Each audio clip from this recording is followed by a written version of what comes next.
Welcome everybody to this Equinox session going around the globe, starting this morning in Oceania, morning for some hours ago in Oceania and ending at the coast of the Pacific much later in some 16 hours or something like that. For you who want to join us all day, that you are very welcome to. But right now, we have landed this session of what it means to be human, Equinox, in Asia. This is the Asia session, so welcome to you all. I am Martin Iverson. I am from Sweden, and this is Lene Rakel Andersen. Yes, and I'm in Copenhagen, Denmark.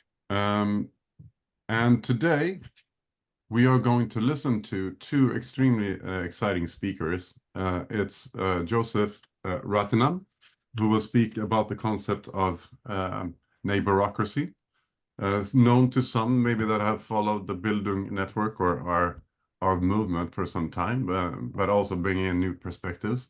And also Shai Tubali, who will be presenting to us the learnings and works of the philosopher Jiddu Krishnamurti.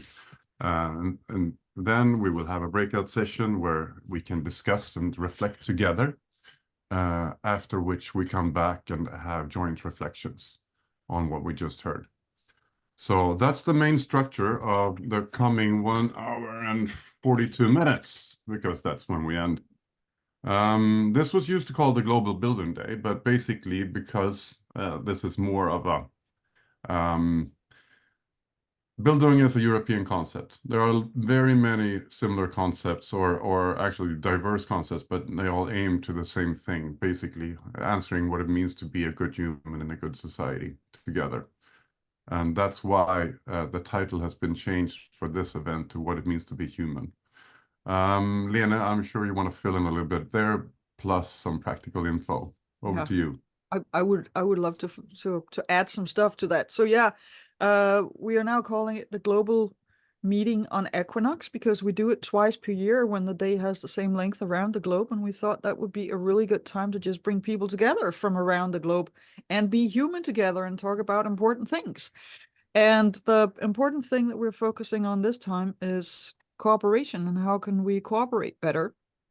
And not only did we change the name of this concept and global meeting, we also I did together with one of our previous speakers, Folarin Gadebo-Smith from Nigeria, a paper called ABCDEFGH, What It Means to Be Human.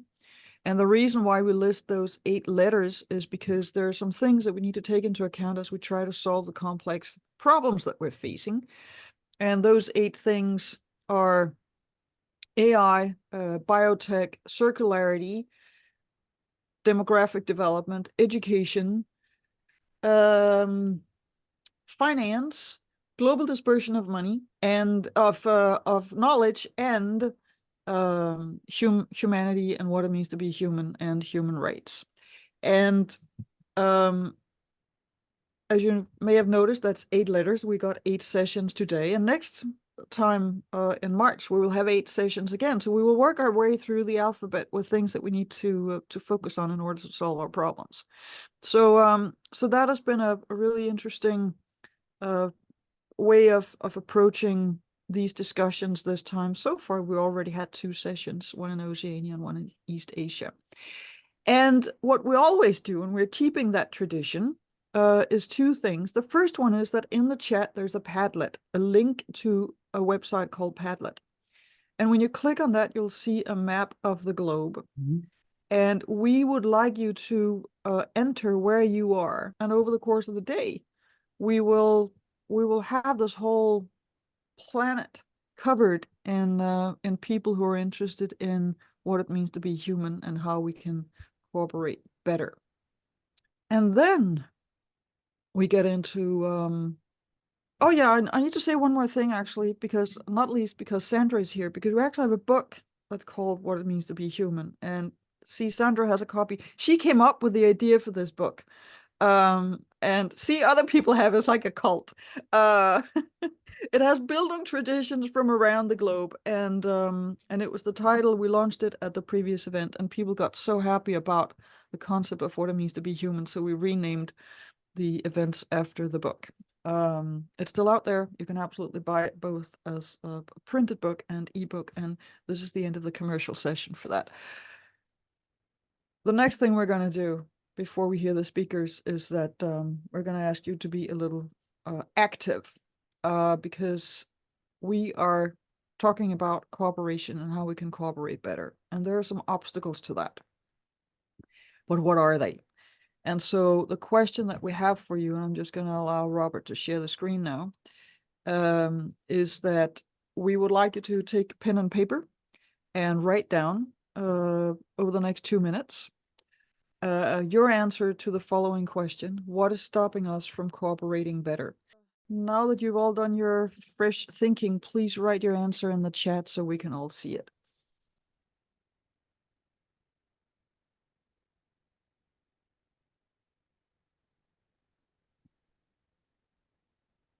And all your replies and reflections will be gathered as we go, and we will make actually a word cloud that will be unique to this session, showing your thoughts and reflections together. Some very interesting reflections coming in. Pride, lack of heart, caring. We did not learn how to do that. Maybe we left heart out of the curriculum. Overly focused on ourselves, not human focused, perspective taking. Artificial intelligence. There we go, Joseph. Exactly. Common cultural codex. So basically understand each other. Yeah. Lack of education about emotional regulation. Yes. Cooperation. Not thinking that you have the right answer. You might have a good question. Undeveloped consciousness and so forth. This is really great, you guys. Our friend and colleague over here, Robert Mateig, will take this behind the scenes, and at the end of the session, we will have a word cloud that we can look upon and reflect together. Thank you so much. Now it is time to go to the main event. In this session, we have two prominent speakers. It is Joseph Ratnam, who will be first out, and it's also Shai Tubali. Joseph is in India, Shai is in the UK, but what he will be speaking about will be the Indian philosopher Jiddu Krishnamurti. That will be in a little bit. What we'll do is first, we will open the floor for Joseph Ratnam, who is a director for the International Coordination and Networking for Neighborocracy. And he has spent 27 years promoting the concept of neighborhood parliaments and organizing people at neighborhood and village levels. So it's something that he can speak extensively about. Today, we have narrowed it in a bit to talk about the C, as you heard in ABCDEFG, for circularity and circles, giving some views on how can neighborhoods self-organize to solve local problems and create sources of income for those who have none. And for you that were in the last session, this is actually pertinent also to the cooperatives movement organizations that take place across the world. So maybe you want to cross-reference for those who were there, and or for those who listen later, you can pick up the recording, which will be distributed afterwards. Back to Joseph. What would housing look like if it were built around being good neighbors? Joseph, I have the honor to say the floor is yours. Thank you, Martin. Thank you very much. I'm so happy to meet you all once again, almost after a year. And I'm honored by Lynn and Martin to be invited here to share my experiences on this. And I've been thinking about this term, what is to be a human. And it is disturbing me a lot past months. And I have done my own research on that, but of course I am not going to talk about all these things now. I'll be talking about the neighborhood parliament and the circles and how they operate. Now, about 30 years back, I myself was a politician. I had started my own party, and some of you may be aware of that. Then finally, within 2 years, I realized that I'm in the wrong track. I cannot do anything with party politics. I said, I have to have something to do where every individual, even the smallest voice, has to be included and involved in day-to-day governance. So I said, we have to have people's politics. Then I studied a lot, I read a lot of experts like Ambedkar and Mahatma Gandhi and what they talk about all these things. And finally arrived at that parliament, the seat of governance cannot be in a place where people, ordinary people, have no access, but it has to be in the neighborhood where people live. So that's how the neighborhood parliament started, of course, with a team of people with whom we've been working. Then finally, we arrived at the conclusion that the parliament has to be established in every neighborhood of 30 families. And this 30 is kept as a number here for Indian context.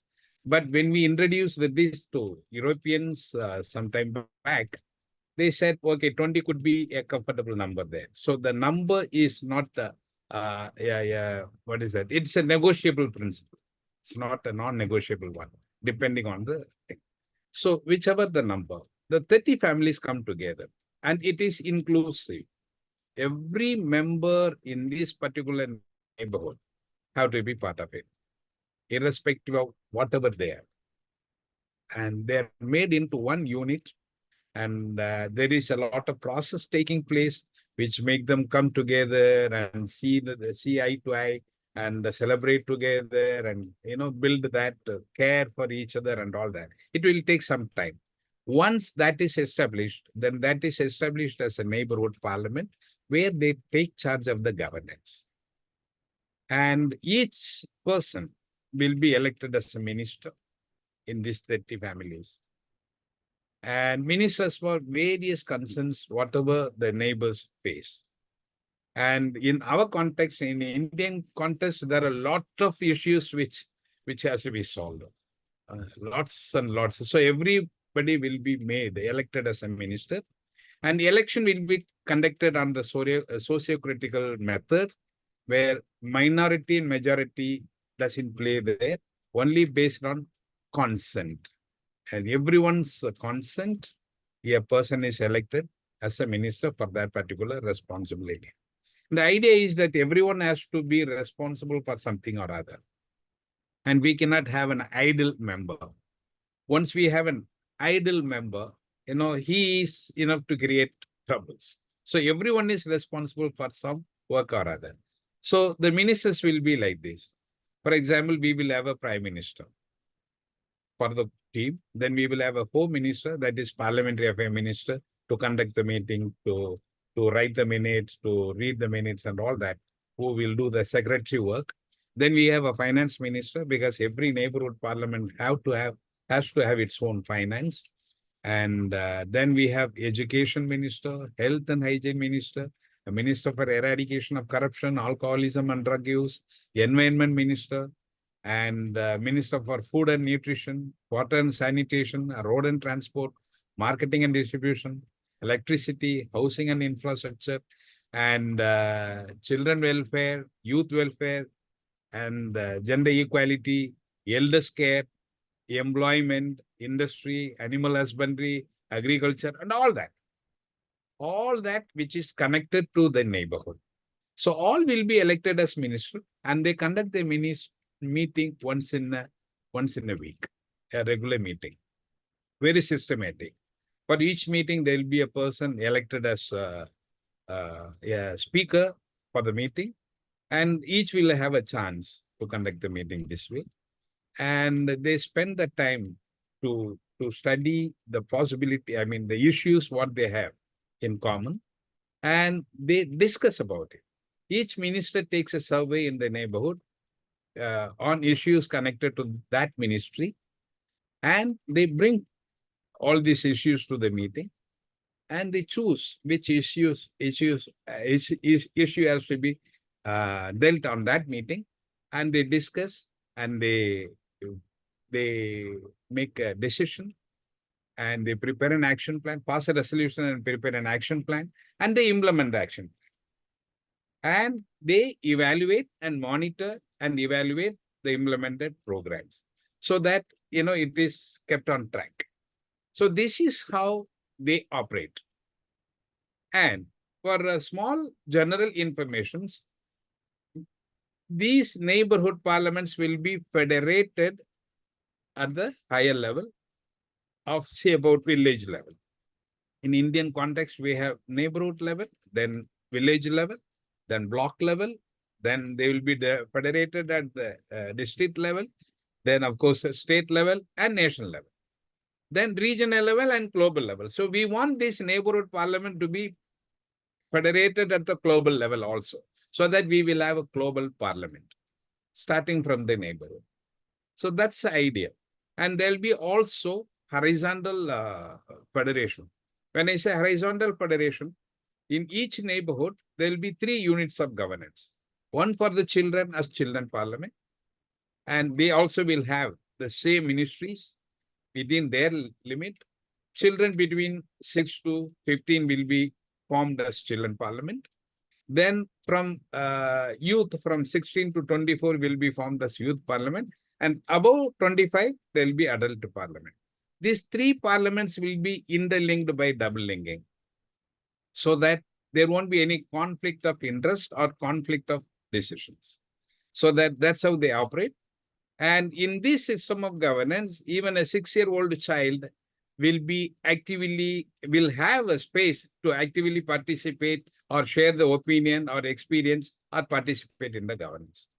And how they do it, it's quite interesting, because we have lots of thousands and thousands of success stories, how these neighborhood parliaments can eradicate very, very, very serious problems what the world is talking about.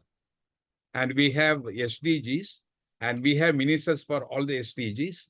And through this method, we have proved to the world that neighborhood parliaments can successfully address all the issues mentioned in the SDGs.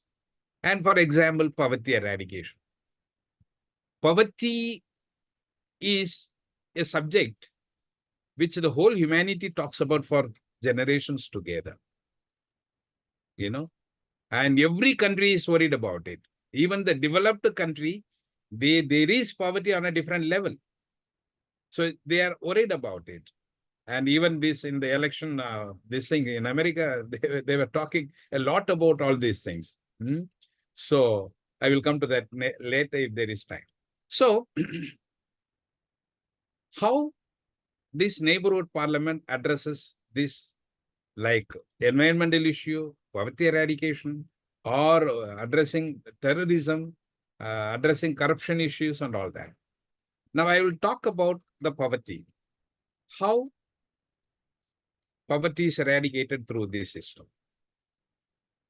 This neighborhood parliament of 30 people, there is a finance minister. He goes around in the neighborhood, and according to the parameters set by the parliament, he identifies the least income generating families, or the families who are very, very poor, according to the parameter which was set. So what happens is, he shares this in the group. And these identified poor families are also in the group. They are also in the parliament. So they identify and say, okay, this family, this family, this family, these 4 or 5 families are poor, according to the parameters set by us. Now, what they do? They say, they discuss about it, how we can go about it. Finally, they arrive at certain decisions. Like, they say, okay, we are buying milk. Where do we buy this milk from? From the market. Now, they decide, we will not buy the milk and milk products from the market, but we will buy from poor family number 1. So the poor family number 1's role is to supply milk and milk products to all these 30 families. And if the family decides to rear cows, then the whole group stands as a guarantee to the bank to take a bank loan for this family to buy 4 or 5 cows so that they can take care of these cows and supply milk and milk products.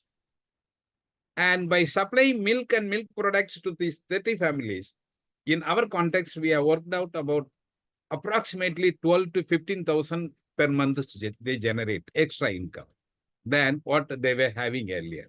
So having 15,000 rupees as extra income in India, that family cannot be considered any more poor. They can manage financially well for their basic needs. So the second family will be given the responsibility of supplying groceries to all the 30 families. And all these 30 families pass a resolution and signatory to the resolution that they will not buy grocery outside. They will buy only from the designated person, the family. So that family also will be supported for the financial help by the bank guarantees and all, so that they can supply groceries to all these 30 families. Similarly, for the third family, like they'll be responsible to supply vegetables and fruits, any other farm products. And the next one will be responsible to supply meat, eggs, and fish and all that. So there is a set market of 30 families. And these 30 families do not buy all these things from anywhere else, but only from these poor families within the group. So this way, they support the families and their income is increased so that they come out of poverty. Now, I am just giving it very briefly for an idea because we have a very limited time of 10 minutes. And similarly, for example, corruption. If everyone decides not to take bribe and give bribe, it is eradicated because it starts with the individual. If I decide I will never give bribe, come what may, I will not give. And if I am a government officer or officer working somewhere, and if I decide not to take bribe, by all means, I will not take. So this opportunity is created in the neighborhood parliament. They elaborately discuss about all these things, then they pass a resolution and they stand by resolution. They are very honest to the resolution what they pass. So corruption can be eradicated. And terrorism, the worst form of thing today, the whole world fears. Who is a terrorist? A terrorist always is a faceless person. And in this system, where everyone is organized in the neighborhood, a faceless person cannot exist. That person will be compulsorily has to be part of any neighborhood parliament. If when they shift to the residence, a person coming from somewhere else to this neighborhood, he will have to carry the credentials from the earlier neighborhood, saying that this person was this minister in our neighborhood, and he had contributed so much to our growth, and now we wish him all, and he is an asset to your parliament, So a faceless person cannot exist here. So even if there is a person who has some issues which has to be dealt with, the whole community comes together to address his issues. Once his issues, personal family issues are addressed, then he need not get into this type of acts of terrorism.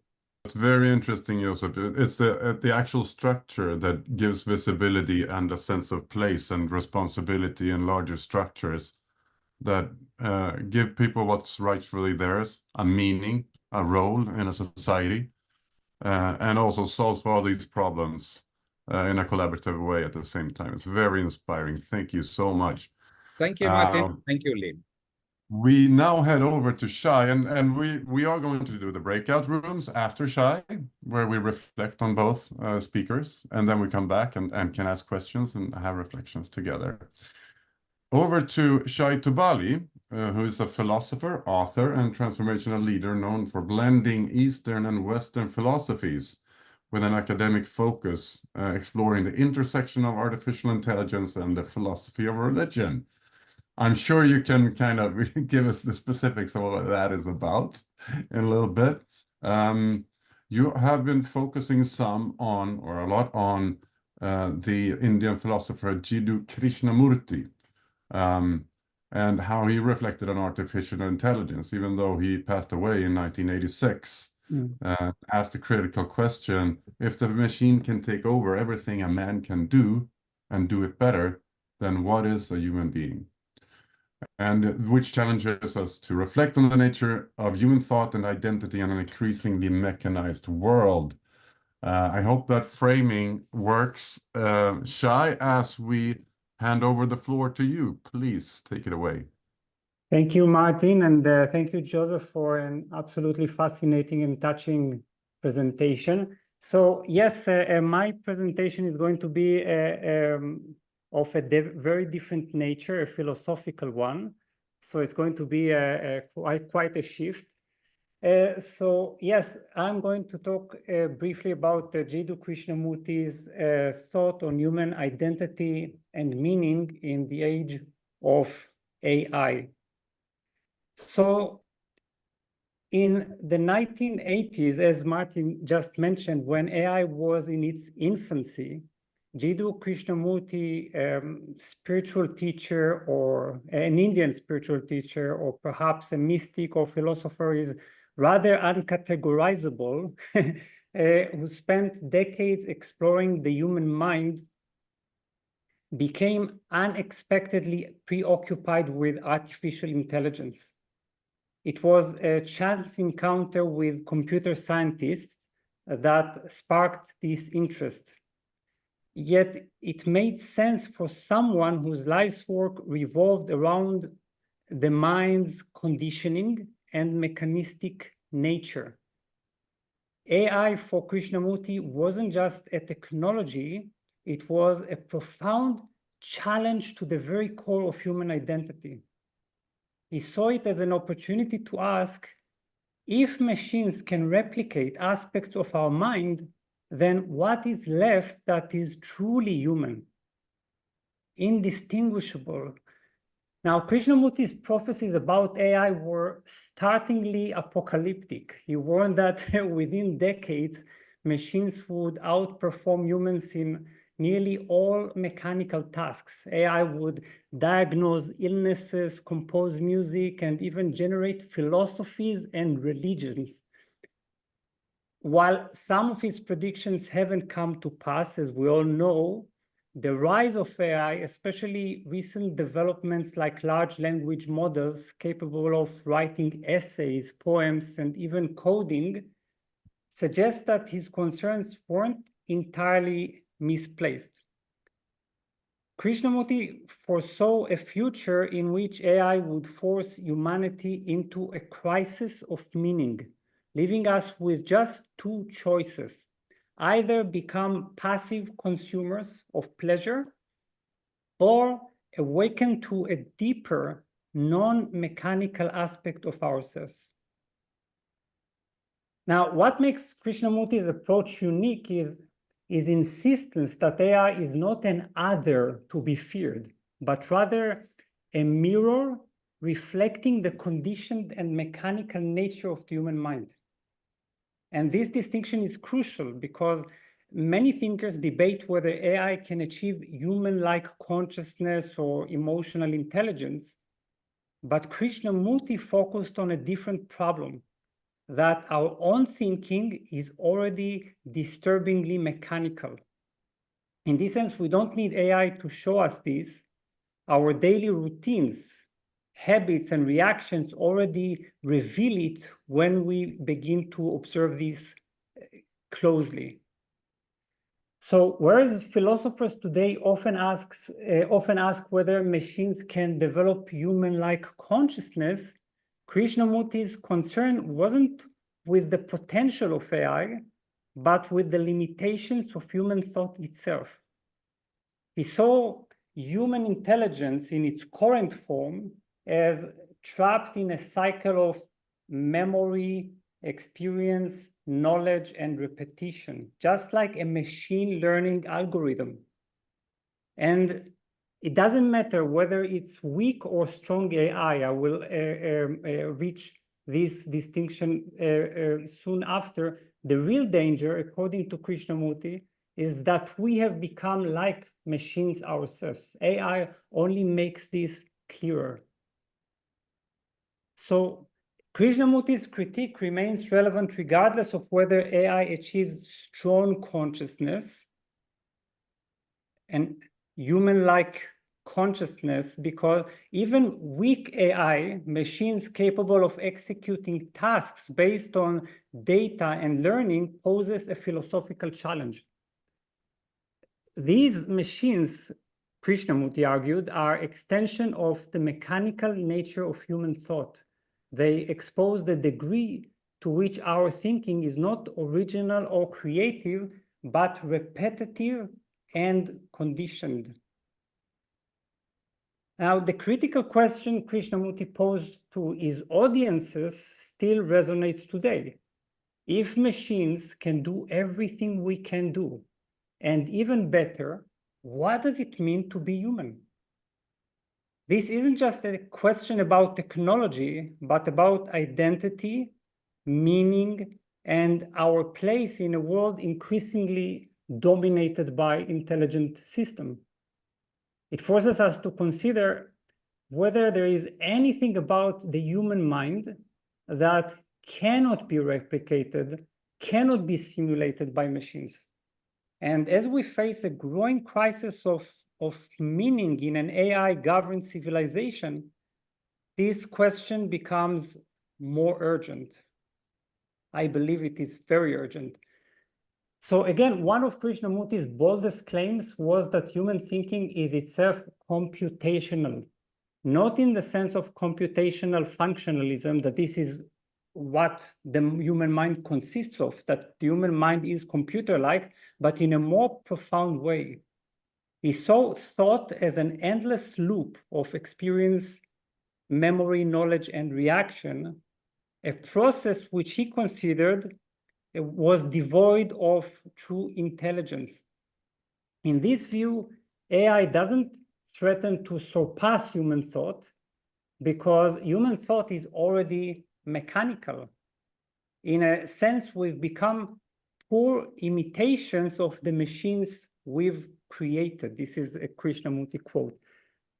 So AI is not separate from us. It is a continuation of the mind's mechanistic tendencies. Now, there's an interesting anecdote to illustrate this. Philosopher Sven Nylund experimented with AI, and this provides a stark illustration of Krishnamurti's concerns about the mechanical nature of human thought. What Nylund did was he asked ChatGPT and advanced AI, as we all know, to generate an essay on what Martin Heidegger might think about the ethics of AI. The result was not only a coherent essay, but that one that Nylund admitted was better than what many of his students could produce, and even possibly better than what he could have written under pressure. And this anecdote took place many, many months ago. This example highlights Krishnamurti's warning. Much of what we consider human thought, analysis, argumentation, creativity, can be replicated by machines. The fact that AI can produce a persuasive essay on a philosophical topic shows how much of human intellectual activity is based on stored knowledge, memory, and patterns, all of which are programmable and thus replicable. Now, Krishnamurti offered a radical solution to this dilemma, the realization that true intelligence cannot be the product of thought, memory, or knowledge. He argued that there are non-mechanical, inimitable aspects of the human mind: intuitive perception, creativity, direct insight, that are currently dormant. These are qualities that AI can never replicate, not because machines are incapable, but because these capacities lie beyond the reach of thought itself. Only thought is replicable. Krishnamurti's most provocative idea, I think, was that consciousness is not merely an inherent human quality, but a potential that most of us have yet to realize. The real question, Krishnamurti suggested, is not whether machines will become conscious, but whether humans will ever fully awaken to their own consciousness. This is where the ethical shift occurs, the need to recognize and cultivate the non-mechanical aspects of the mind before it's too late. So Krishnamurti laid out a path to this awakening, beginning, of course, with the recognition, the humbling recognition that the mind is currently trapped in a mechanical state. So the first step is awareness, becoming conscious of how our thinking is conditioned. The second is non-reaction, understanding that any attempt to control or change thought is still part of the same mechanical process. The third is perception or insight, which emerges from a non-reactive awareness and leads to a deeper non-mechanical form of intelligence. And finally, most importantly, the fourth stage is the cultivation of a genuinely intelligent mind that transcends both natural and artificial intelligences, which are basically made of the same cloth. Such a mind is not rooted in memory or the accumulation of past knowledge. It uses knowledge only when necessary, while remaining free from its conditioning. This mind unburdens itself of all past recording and storing, allowing for spontaneous, fresh perception each day, as if the mind were newly discovering itself.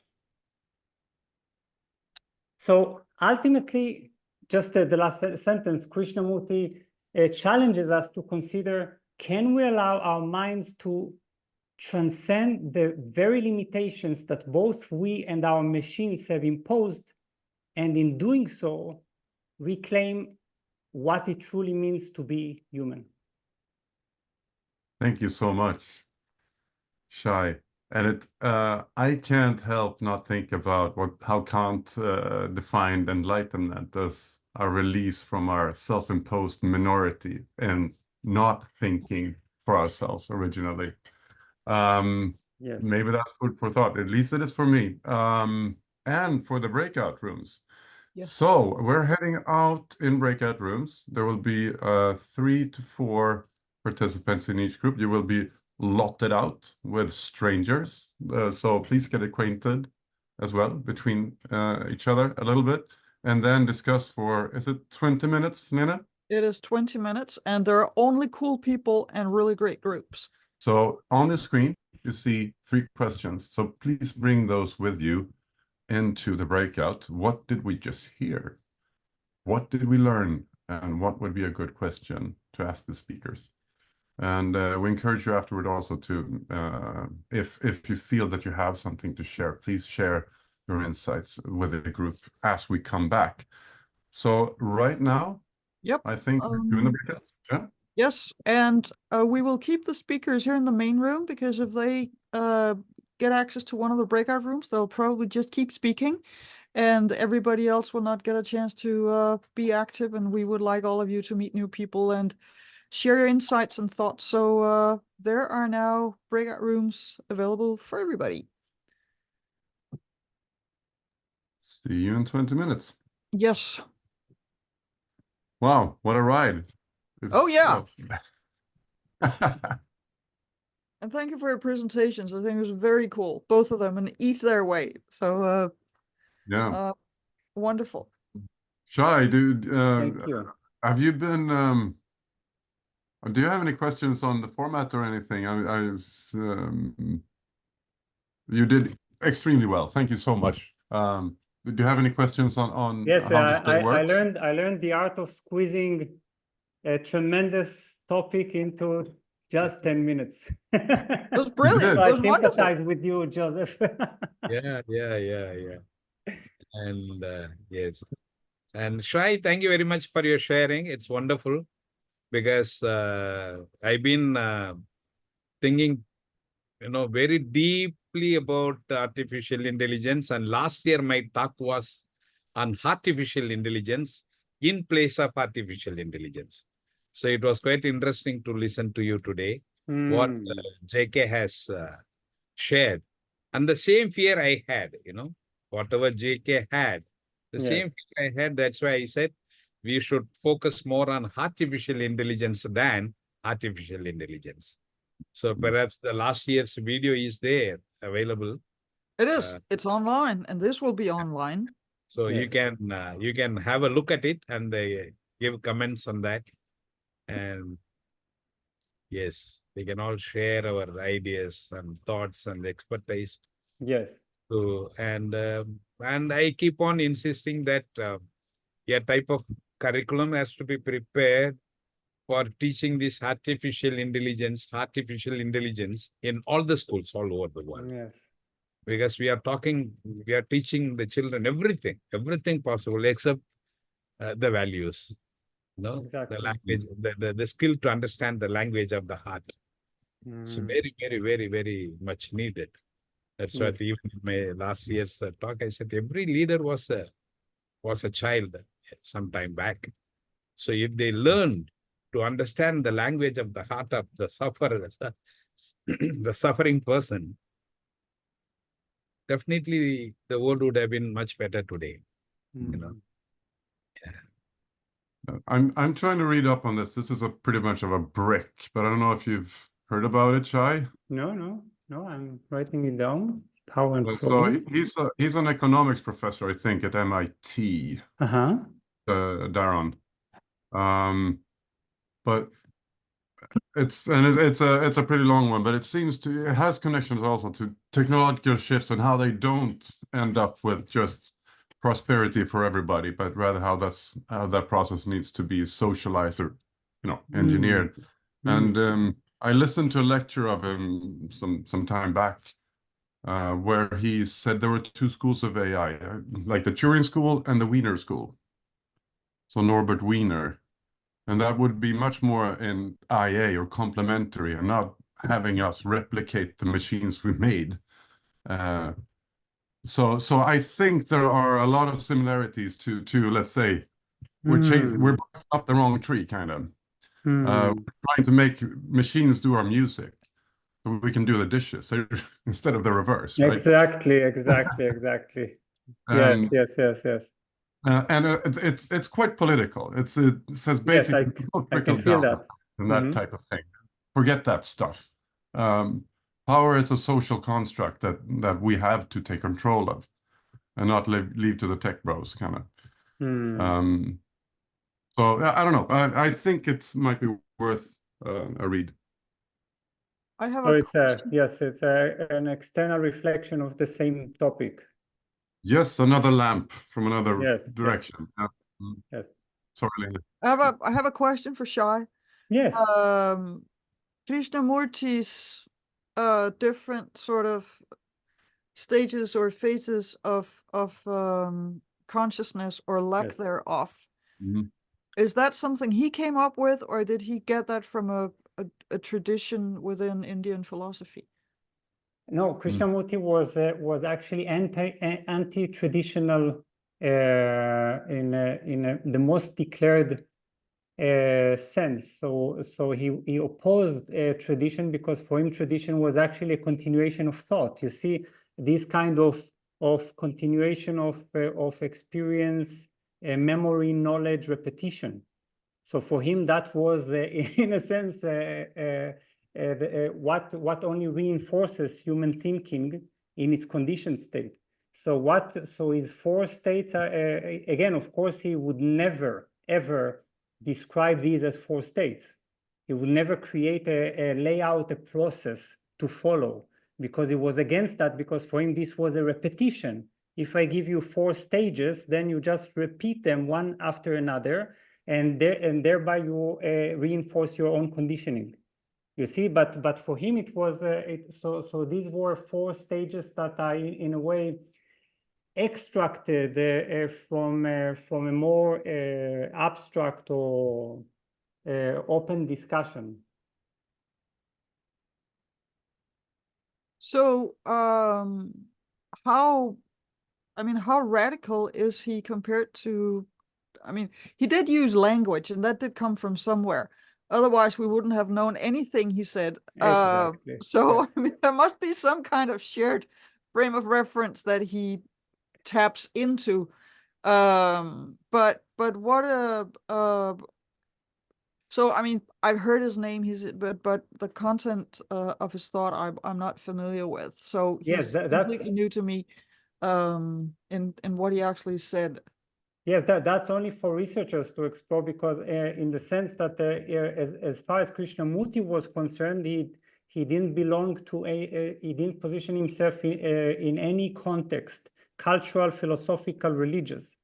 But if researchers agree that he most derived his inspiration from Buddhist thought, that his thought was the closest to the thought of the Buddha. Okay. In his rejection of views, rejection of self, and so on. What kind of life did he live? I mean, what was he like a 20th century man in? Did he work in university, or was he self-employed? Where did he? How did he fit into the sort of social economic fabric? Well, he was a speaker, an international speaker, dividing his time between India and the West. And he was also an educational figure, an educator, in the sense that he has several schools built under his name and inspired by his guidance. So that was another important dimension. But he was mainly a speaker.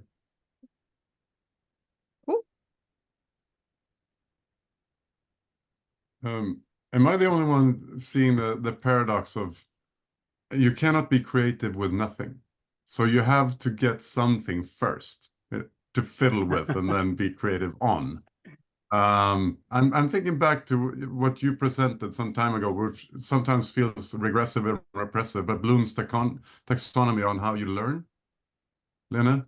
Yeah. You need to get the basics first. So that's why I was kind of a bit split in my reaction to Anna's the previous session. I asked if Anna could share some of the matrifocal money frameworks. And she said, no, make them up as you go, kind of. Let's all pitch in. And that's all nice and dandy once you have something, right? So you got to break the catch 27. I don't know. Am I the only one? Exactly. I think that philosophically and logically, Krishnamurti's argument doesn't make sense. It doesn't work. It's not a coherent logical statement. I think he also didn't care about it. But the only thing that I could compare it to is sometimes he compared the insight, the activity of insight, which he appreciated as much preferable to thought, to human thought. It's like it's what scientists sometimes have, or artists, when they have the experience of something that somehow bypasses or transcends their linear thought process, and all of a sudden they have this kind of perception of something that seems to be outside thought. But of course, philosophically, this insight is always preceded by some kind of process of thinking, investing energy, focusing, and negating possibilities. Yeah. So there's no way you can get this without, loading up. There was a Swedish philosopher 100 years ago called Ellen Key, and she famously said, Bildung, or being, let's say, formation, the term. Bildung is the result when you've forgotten everything you learned. Oh, brilliant. Brilliant. Wow. Yeah, it's Wow. what's left when you've forgotten everything you learned. So that's very much congruent with Krishnamurti's understanding of insight. Yeah, Well, but so I mean- you must fill with stuff in order Exactly. to forget, right? Exactly. That's a more complete statement, actually. Yeah. And closer to Zen Buddhism than what Krishnamurti said. Yes. And if we connect back to learning and basically what Lena's been a lot about pedagogy, maybe, I mean, you shouldn't dichotomize things, but if you view life as two stages, just to draw a line, first you fill, then you form your own, right? But you need to fill. And to be honest, a postmodern Sweden does a little bit too little of the filling in early days because you're supposed to be reasoning without anything to reason on. Your opinion is what counts, you know, that type of, that's not a solid foundation. It's not a foundation at all, you know?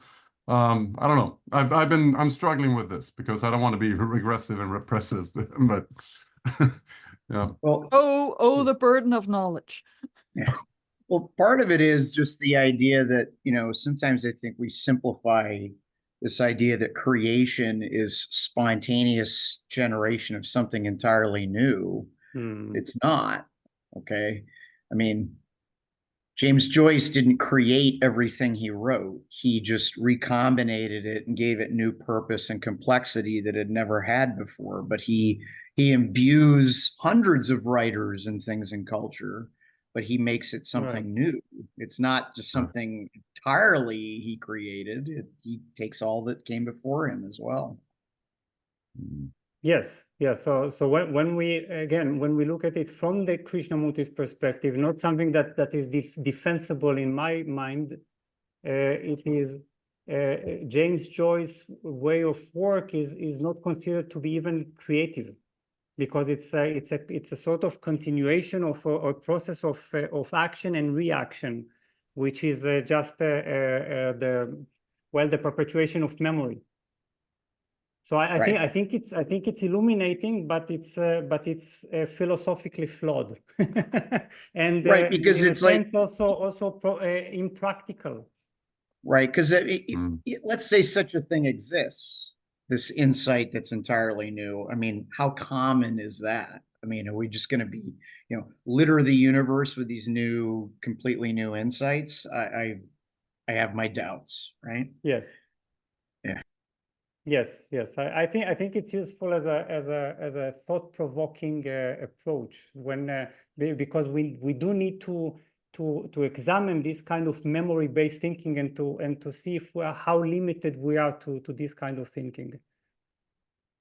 And there's another aspect of the now Martin mentioned postmodernism or postmodernity, which is that having deep roots into a cultural fabric. So poetry, singing, knowing where things are coming from, why the cups and roofs and shoes and things look in one way where you're coming from, and then they look in a different way in other places.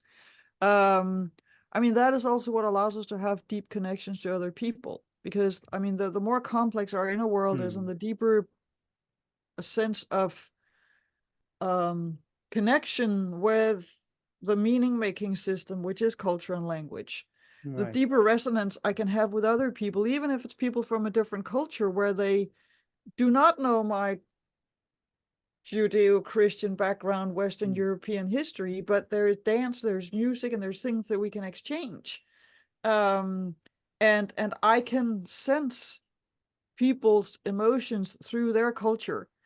Even though I can't decipher it, I have no idea what things mean, but I can see it's significant because I know the same kind of significance myself.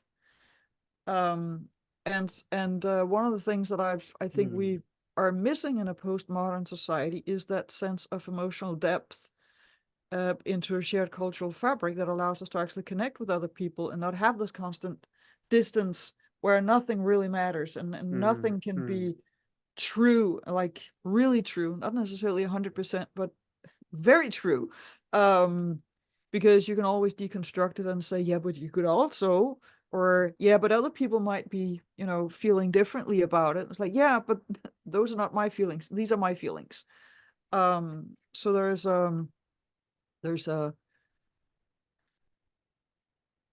this satisfaction. There's something that is not fully satisfied if we can't have deep emotions, particularly as we get older, because that's what life is supposed to be. So did I put a timer on the rooms? Only I can see the timer, and there's 1 minute and 35 seconds left until it says 60 seconds left. The room will close in 60 seconds. So we got 2.5 minutes now. Yeah, And- and I regurgitate a poorer version of what Lena just said to my kids in school, and I try to get them this idea that, you know, I think she's right. Postmodernism, I think, confuses some of these things with cultural superiority or even jingoism. And it's not about that at all. It's about getting a deeper sense of appreciation that now you have confidence in what you are, that you don't feel threatened by things that aren't what you are. And you know, it's a high goal, but I think that it's absolutely essential. Mm. Cool. Now we Welcome have back, Mikael. everybody back from the breakout session. Welcome back. I hope and trust that you had very good, insightful dialogues and reflections. So now we go into the questions and answers and reflections part. We would encourage you to write in the chat questions, and I see someone already did.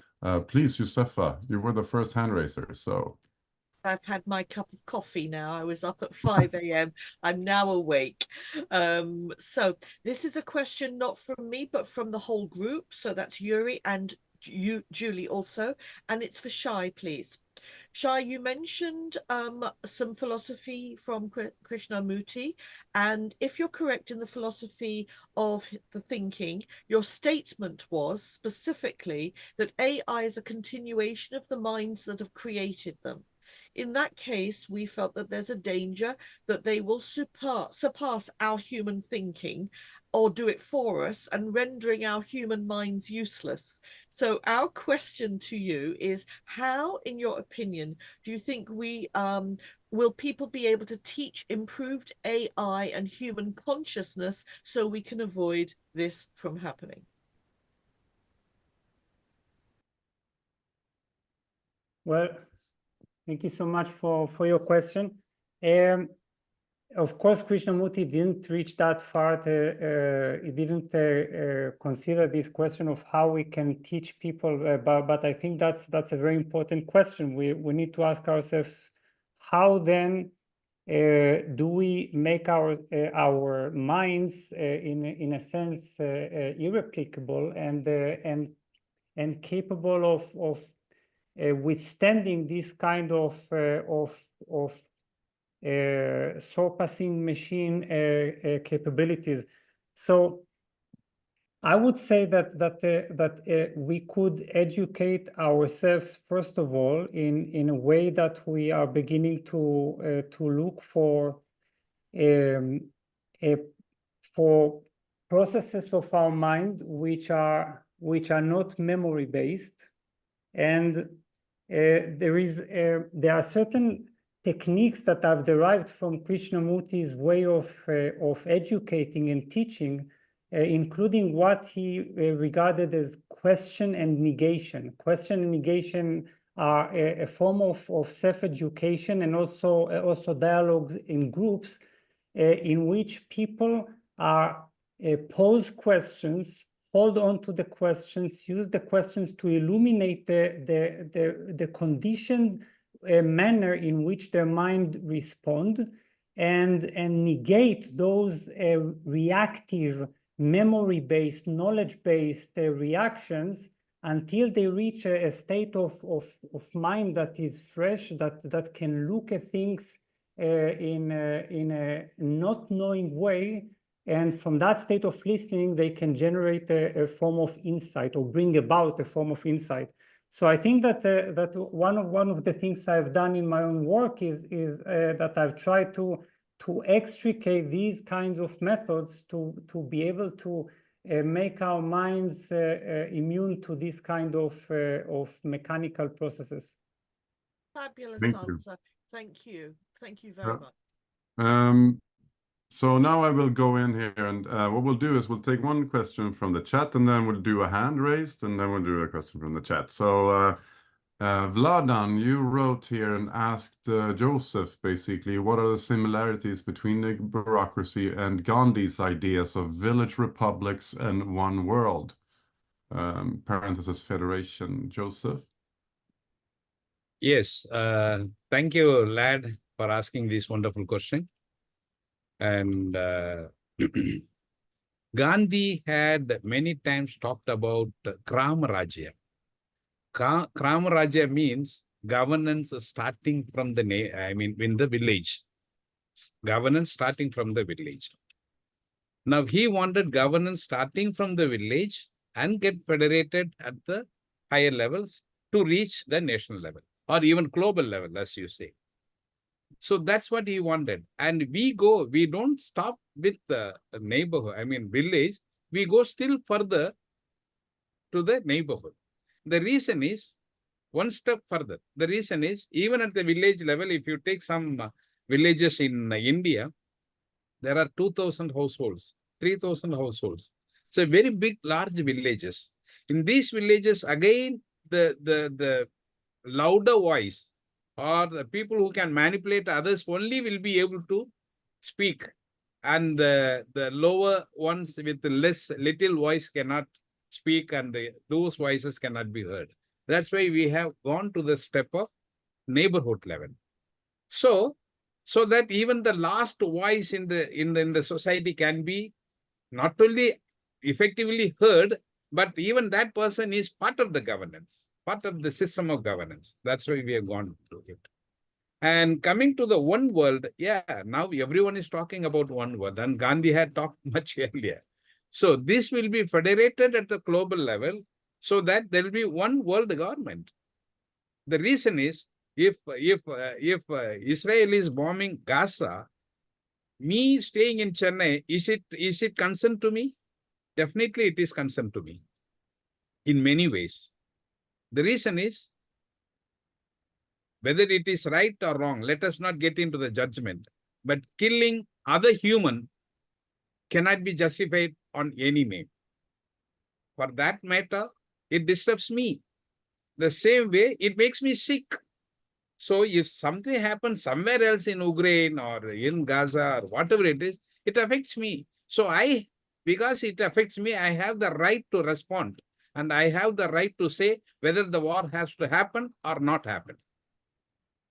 So that way, not only that, even, through the bombing, a lot of environmental issues, that and this, and all affects me. So I have the right to speak. So when I get federated from the neighborhood level to the global level, the global voice will be, the reflection of what the neighborhood people speak. So yesterday we had the World Children Parliament Conference. The World Children Parliament from various countries had come together to pass a declaration, prepare a declaration to send it to UN on the event of Summit of the Future. And the same thing will happen when these people get federated at the global level. So that's what that is. So I hope I have answered you rightly, Laden. Thank you. Thank you so much. Now over to Richard, who has his hand raised. The word is yours. A question for Sai. What we talked about is this philosophy that the mind can both be a servant or it can be the master, trying to play the master of things. With this line of thought that we had, like if AI gets to the position that's it gets like a global mind, how can we take care that this global mind or AI has kind of a servant attitude or a personality that it is willing to say, like, hey, I have, let's say, a body of a planet and beings, human beings. How can AI as a supermind or as a collective mind, how can we help it to have a personality that is more servant-based than master-based? That's my question. Do you have some ideas there?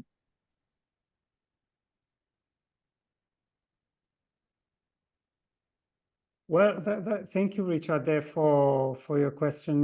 Well, I think it all boils down to the question of how conscious we are, because as long as we, in our relationship, the relationship between what we can call consciousness or the full activity of the human mind, or the full presence of the human mind, or an awakened mind, a truly intelligent mind, how if this intelligent mind has this kind of distance from the thinking process, then it will also be able to do the same with the machines.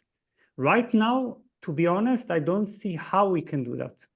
I think it is almost an unavoidable process in which eventually machines, in terms of the replicable activities of human thinking, they will eventually surpass human thinking. They will do it better because they have this kind of range of endless knowledge, and they can do so much more. So as long as we don't introduce the question of the irreplaceability of consciousness, as long as we don't invest also in our education in the awakening of this kind of consciousness, eventually what is for us a servant that has become a master, this will also become globally our reality. A servant that has become a master, the AI will become a leader in human thought, a leader for human thought, and we will just follow it. So this makes the whole Krishnamurti questioning really urgent. We have to have this kind of relationship, but to start within ourselves. And I think this is what age-old traditions have taught us to do in the past, right? To begin to differentiate mind from thinking, using thinking as a servant.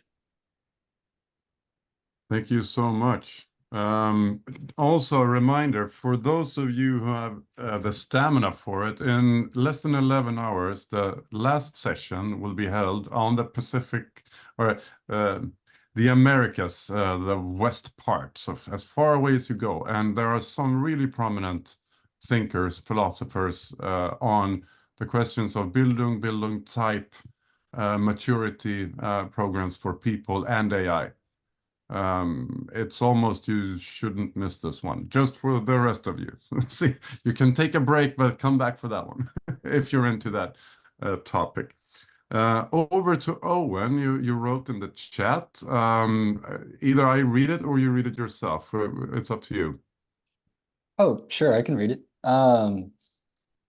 So Joseph, you talked about the organization at the neighborhood level of different ministers for different areas.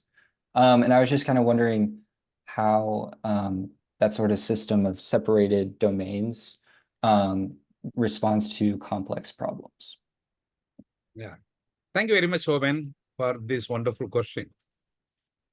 See here, the responsibility is divided among all.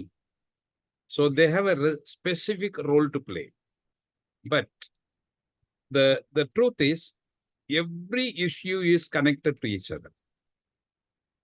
See, if you take health issue, it is connected to education, it is connected to poverty, it is connected to other things. Sanitation, water, food habits, and all that.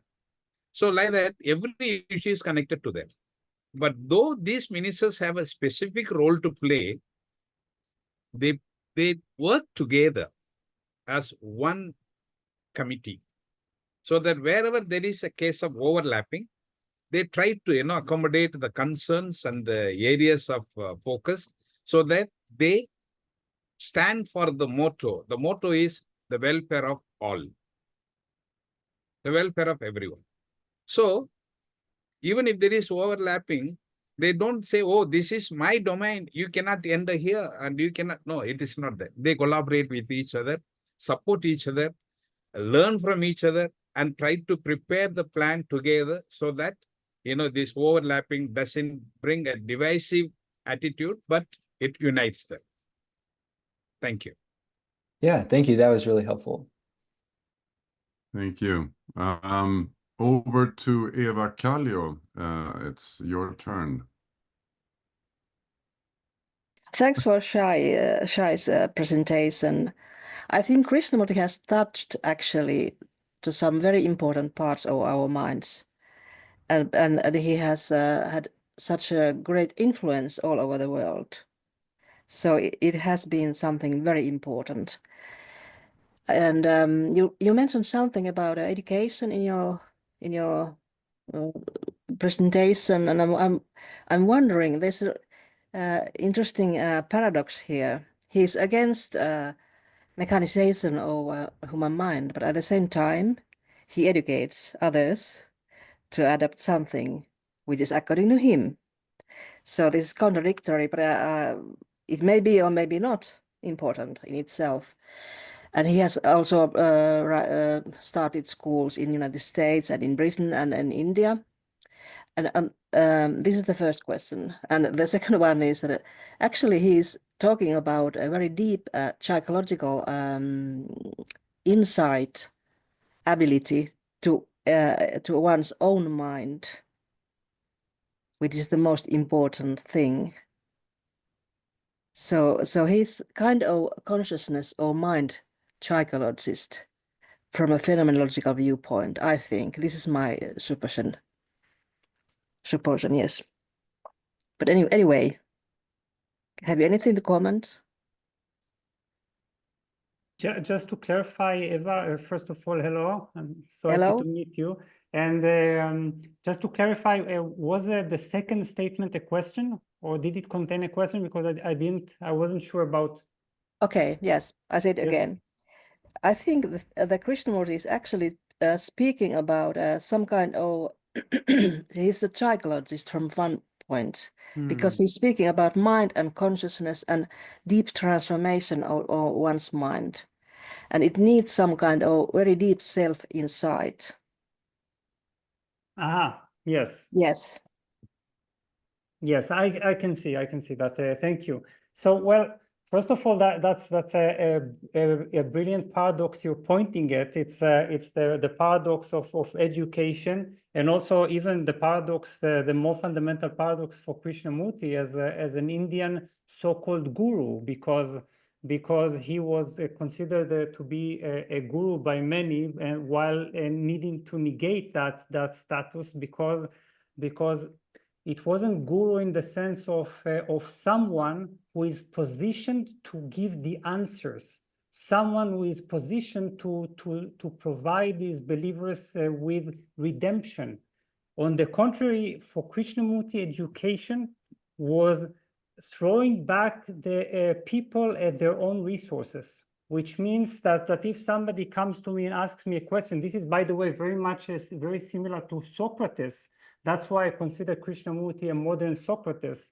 I think is the closest to this kind of figure, that whenever somebody comes to Krishnamurti and asks a question, Krishnamurti would return that question to that questioner. And in this way, Krishnamurti would position himself as the questioner rather than as the answerer.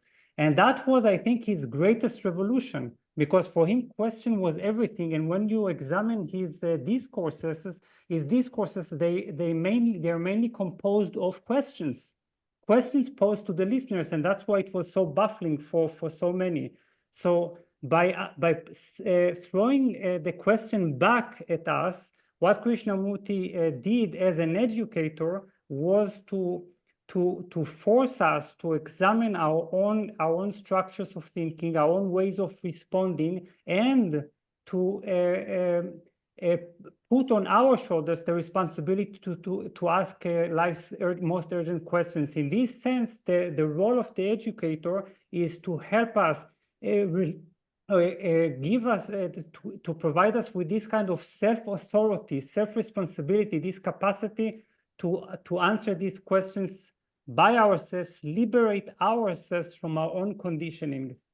So this is the role of the educator as a pointer and as someone who helps us to liberate ourselves from conditioning. And the second point is about the psychological aspect, yes, you're so right. I think that's why also the Buddha was considered in many ways a psychologist. If you have a thorough insight into the structure of thinking, the structure of the subconscious, the hidden motivations, the way the mechanism of thought works, then you are a psychologist in this sense. So I guess that we can say that Krishnamurti was on the border between psychology, mysticism, philosophy, and religion. So that's psychology. Psychology is a complete, profound understanding, or in Krishnamurti's terminology, perception, a perception of the structure of thinking with all its intricacies. Thank you very much, Shai. Thank you. Handing over the word to Lena and then Ogush, and then I think we need to draw a line in the sand because we need to wrap up after that. So over to you, Lena. I would like to thank both Joseph and Shai for their presentations. Shai's presentation got me to crystallize, perhaps, make clearer a thought that I've been struggling with, which is exactly what is the difference between human intelligence and AI, or human meaning-making agency in the world and AI. And one of the things that we do have is urges and drives and desires. I mean, that's part of being human. And that is also what leads us to creativity, because we want to have something, either because we're hungry, or there's a sexual desire, or there's some other desire that tells us, I need this, I want this. And then we come up with a way to get it. And some of the day-to-day things that we can get over and over again, we don't have to use a lot of creativity to get it, but other things we really need to think and come up with solutions that nobody has created before. But AI does not have that urge. And one of the reasons it doesn't have that urge is because it doesn't have a body. It's not embodied. There's not hunger or a sexual drive and a desire for something unless we program it into it. But it's not based on a sense of, I want this, or I need to survive, or I need to procreate, or I'm hungry. So that is what is constantly driving us to get something or do something that we haven't done before. And then something interesting happens, because it's not just that we go out into the world and want stuff and then figure out a way to get it. We have to take into account, what are other people going to think, and are they going to let me do it? If I'm creative in a charming way, they might. If I'm creative in a very uncharming way, they might not. And so part of our building, our becoming a whole person, growing up and maturing, is that, yes, we have desires, we want to satisfy them, but we also still want to be loved and included by our surroundings. And that's where it becomes incredibly complex and very human. And I guess we could give AI sort of something that looks like it, that emulates this desire, and then that emulates social interaction. But would it really care if we did not like it and the creativity that it came up with? And now I get to the question of the things that Krishnamurti said that are different between humans and AI. Was this among the things that he mentioned?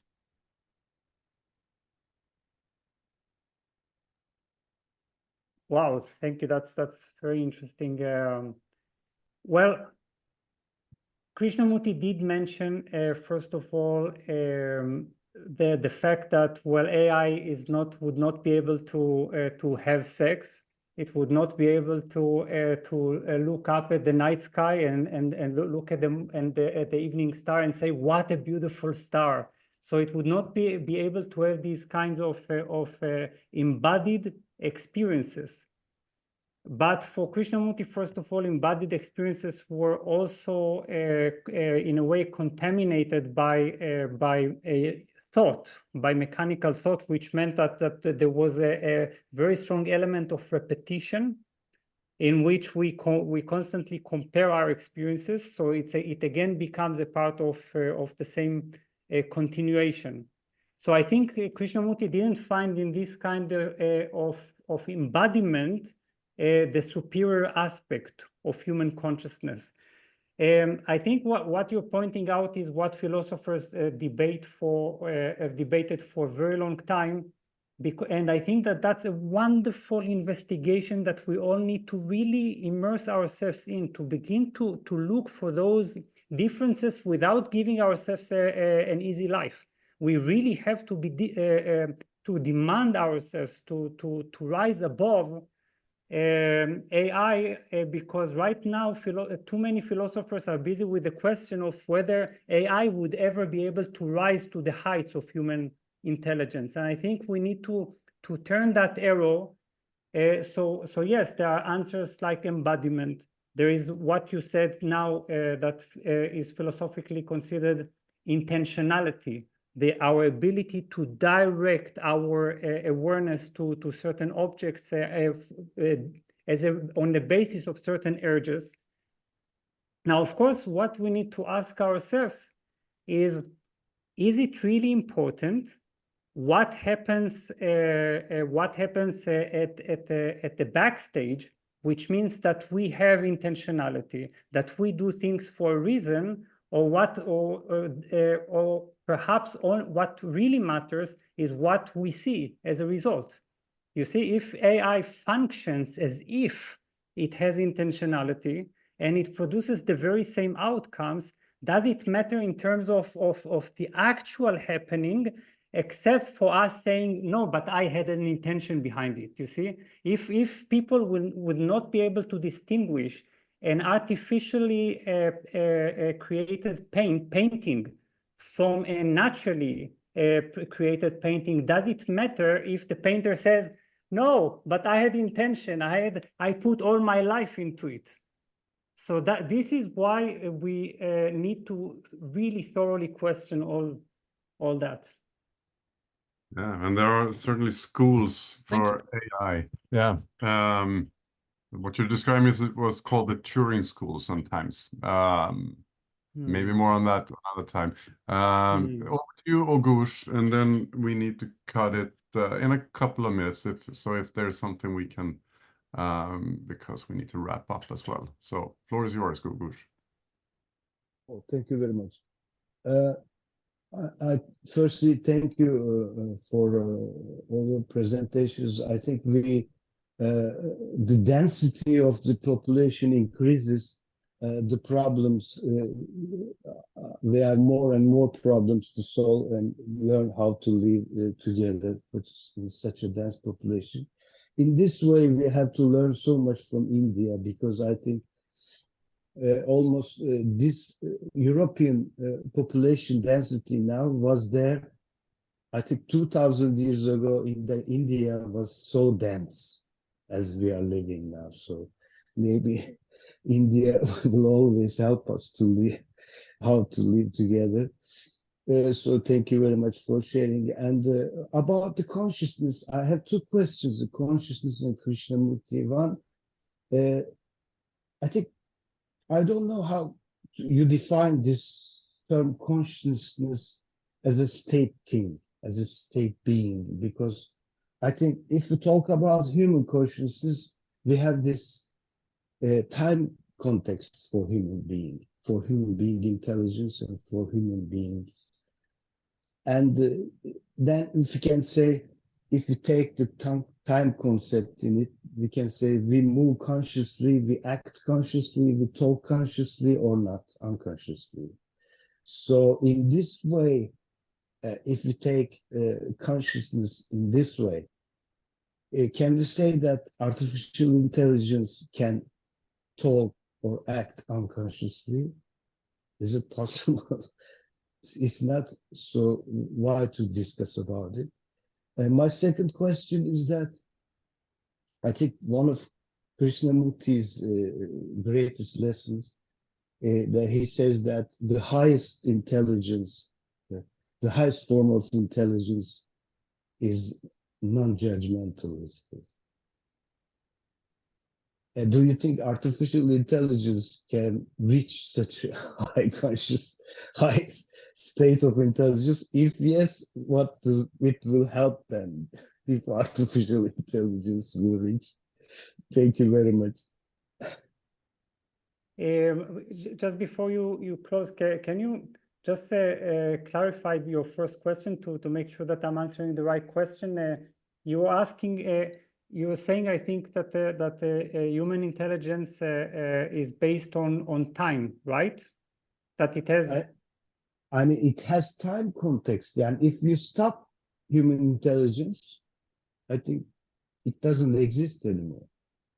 I mean, we cannot talk about human intelligence without time context in it. So it's kind of in duration. I mean, human intelligence is kind of a, Yes.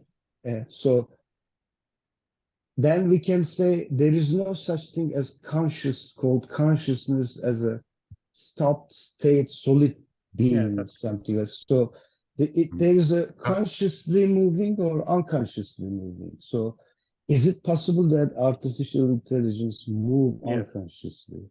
And Shai, Yes. this really hurts me, but we need a fairly quick answer. Yes, on I that. can see that, and I have a very long answer. Thank you very much. Yes, well, I will say it very as briefly as possible. The question of consciousness, whether AI can actually have consciousness in the sense of reflective self-consciousness, and the fact that it cannot be local, it cannot be spatial. This is all clear so far.